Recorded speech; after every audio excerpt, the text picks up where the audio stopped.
commence demain samedi et cette année, le grand départ se fera de Leeds dans le Yorkshire en Angleterre. Une idée pas si incongrue que ça puisque, believe it or not, l'Angleterre est en train de devenir une nation de vélo.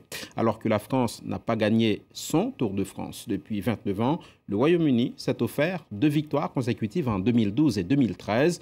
On se souvient aussi que la team anglaise a dominé les épreuves cyclistes lors des derniers Jeux olympiques. Ces victoires inspirent.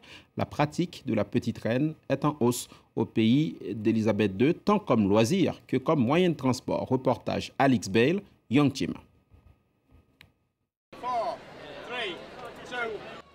Au cœur du Yorkshire, la course d'Ilkley n'a pas encore la renommée du Tour de France, mais elle en a presque l'ambiance. À la propre surprise du public. C'est la première fois que nous venons voir une vraie course. Quelle belle et heureuse surprise, toute cette foule, tout ce monde qui s'amuse. À quelques jours du passage du Tour de France dans la ville, la fièvre du vélo semble avoir contaminé tous ses habitants. Mais cela fait déjà quelques années que la petite reine conquiert les cœurs du Royaume-Uni. C'est nous qui organisons cette course aujourd'hui. Nous sommes le club d'Ilkley, le plus important club de cyclisme du Royaume-Uni. Nous avons été fondés en 2011 et nous avons déjà environ 1300 membres. Cela montre à quel point le cyclisme est populaire au niveau local, mais aussi à travers tout le pays. Et il suffit de se promener le long des Dales, les magnifiques vallons du Yorkshire, pour le constater. Vous croiserez ici autant de cyclistes qu'au détour d'un col de France. Ces gars-là font du vélo depuis plus longtemps que moi. C'est cette année que j'ai attrapé la fièvre du vélo et je ne peux plus m'arrêter.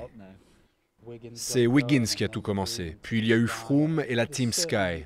En fait, il n'y a jamais eu autant de cyclistes sur nos routes. Car il est vrai que les sportifs britanniques ont enchaîné les succès ces dernières années. Christopher Froome a dominé le Mont Ventoux en 2013 avant d'emporter le Tour de France, en digne successeur de son compatriote Bradley Wiggins. Des victoires qui valent de l'or jusqu'au magasin de vélo d'Ilkley.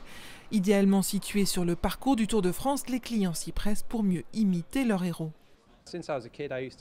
Depuis que je suis gamin, je m'intéresse au cyclisme. Mais j'en fais beaucoup plus récemment, surtout depuis le succès des cyclistes britanniques. Alors forcément, cette petite entreprise ne connaît pas la crise.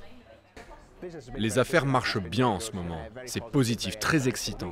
Ces 2 derniers mois, j'ai dû embaucher 6 employés supplémentaires.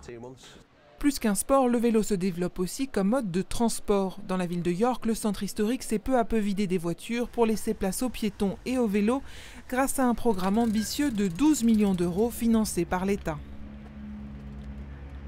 Nous avons développé plus de 100 km de pistes cyclables distinctes, à quoi s'ajoutent 80 km de bandes cyclables sur route. York veut devenir la ville numéro 1 du vélo au Royaume-Uni. Pour l'instant, sur la 3e marche du podium national, York a vu ses cyclistes progresser de 17 à 25% en 7 ans et compte bien sur le passage du Tour de France pour enclencher la vitesse supérieure. Tout de suite, le journal des sports au menu du football, bien sûr, mais pas seulement. Le Tour de France cycliste démarre demain, on l'a vu.